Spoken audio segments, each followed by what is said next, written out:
የማቴዎስ ወንጌል ምዕራፍ 28።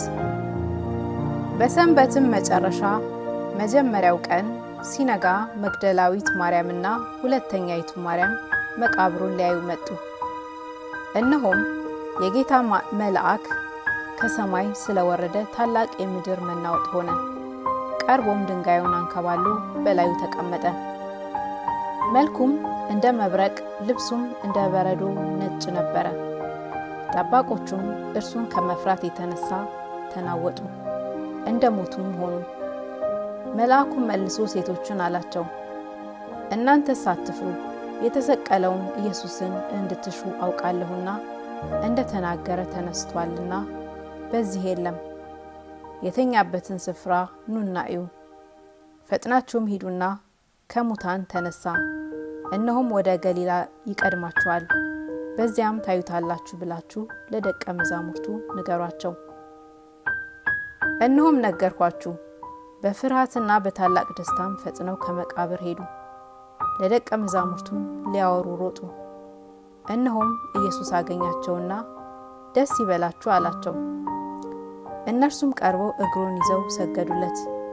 በዚያን ጊዜ ኢየሱስ አትፍሩ፣ ሄዳችሁ ወደ ገሊላ እንዲሄዱ ለወገኖቼ ተናገሩ፣ በዚያም ያዩኛል አላቸው።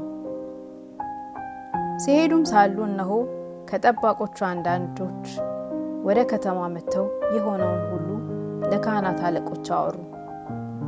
ከሽማግሎች ጋርም ተሰብስበው ተማከሩና ለጭፍሮቹ ብዙ ገንዘብ ሰጥተዋቸው፣ እኛ ተኝተን ሳለን ደቀ መዛሙርቱ በሌሊት መጥተው ሰረቁት በሉ።